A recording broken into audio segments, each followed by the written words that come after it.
White coat black art 2631 UK-style hospital at home healthcare teams in the UK provide hospital quality care to people in their homes to help relieve systems with hospital bed shortages. And while versions of these programs are available in Canada, some experts say we need more to ease the bottleneck of our own healthcare system. Home hospital care is designed to look like a real hospital visit rather than other community medicines such as long-term care. It includes ultrasounds, blood tests, and 4 treatments, and may check the list of services that sometimes require several separate hospital stays. Patients may receive one-time visits to assess their condition or receive regular visits, similar to a hospital stay for a few days or weeks. Clinical leader of Acute Hospital at Home program in UK, Dr. Dan Lasserson explains, why do we double do hospital or house? You know, you can either come to the hospital and get everything, or stay home and get nothing, says Dr. White coat, black art. He told Brian Goldman. In February, Goldman accompanied Lasserson and her team on a visit to a long-term care home in Thame, east of Oxford. They're there to see a patient named 88-year-old Joan Baxter. Baxter was hospitalized a few weeks before he fell, but was later allowed to return home. She was referred to Lasserson's team for check-in after she told her GP that she was not feeling well. Davinia Newell, a nurse and team member working on her master's degree, applies gel to a miniature ultrasound probe and then presses it into Baxter's stomach. "My tummy has to be the most looked-after tummy," Baxter said with a chuckle. During a visit in February, Lasserson and Newell were able to evaluate Baxter extensively and decided that he did not need to go to the hospital at the time. After looking at the results and asking some follow-up questions, Lasserson and Newell decide that Baxter can stay home for now. "We did a very thorough evaluation with him. We did a point-of-care ultrasound, blood work, blood cultures, urine," Newell said. "We deliver them all home," she explained, except for some procedures like X-rays. "They are always given a choice." Lasserson and his crew are on the road most of the time. When they aren't, they work outside their home base at John Radcliffe Hospital in Oxford. There, they regularly review their patients' medical profiles in meticulous detail, evaluate medications, test results, blood pressure, and whether they need ongoing treatment or monitoring. They receive about 2 or 3 referrals a day from emergency physicians, general practitioners, paramedics, concerned relatives, and patients who are treated at home and wish to be seen again. Lasserson, far left, with members of the Home Acute Hospital team at John Radcliffe Hospital, Oxford. The average age of patients they see is about 75, but the range is between 16 and 105, Lasserson said. Many, like Baxter, are in long-term care homes, but others live in their own homes, alone or with the support of family or caregivers. They're always given a choice, so a home hospital never pushes anyone, Lasserson said. "I have to say, 999 out of 1,000 people choose their home." He argues that program also helps cut costs because staying at home saves healthcare system, hotel costs, of staying in hospital, including meals.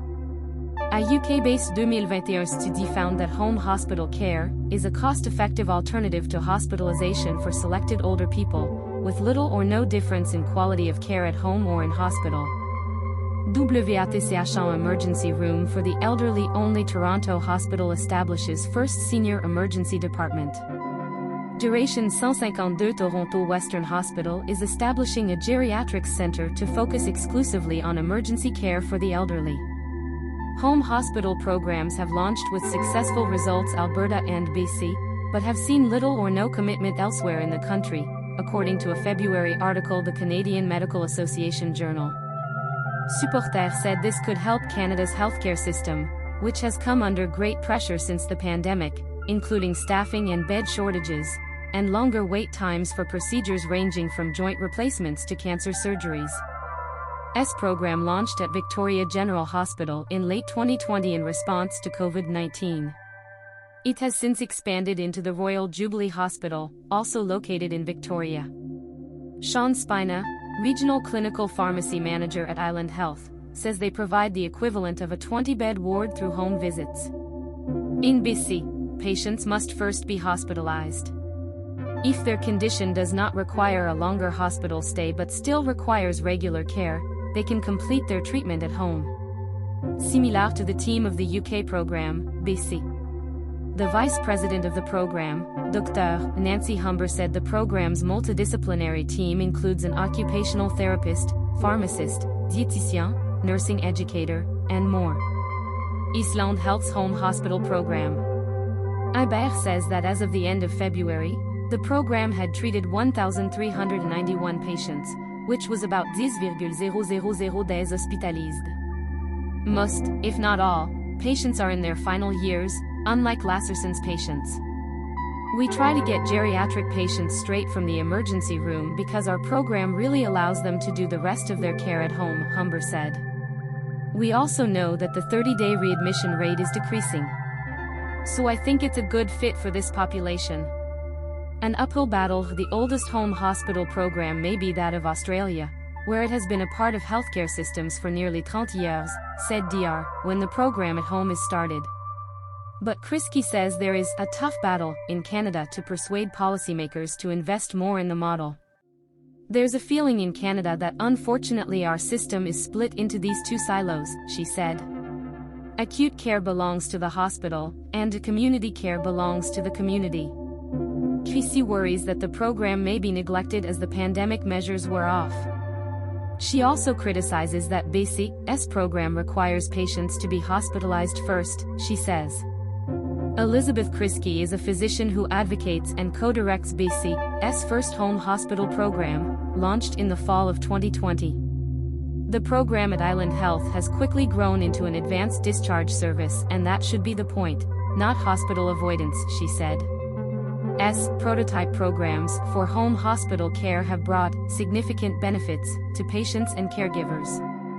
More than 1,850 patients at Island Health and Northern Health have been given home care rather than hospital care since the program began. She said the program was exploring potential expansion options, but there was no timeline for when that might happen. Lasserson also said he's heard a lot of nonsense in the hallway from skeptics who don't think the program is sustainable. She says she invites colleagues to talk about potential solutions and improvements instead of looking at the data and deleting it. How are going to tell people what we do, how do it?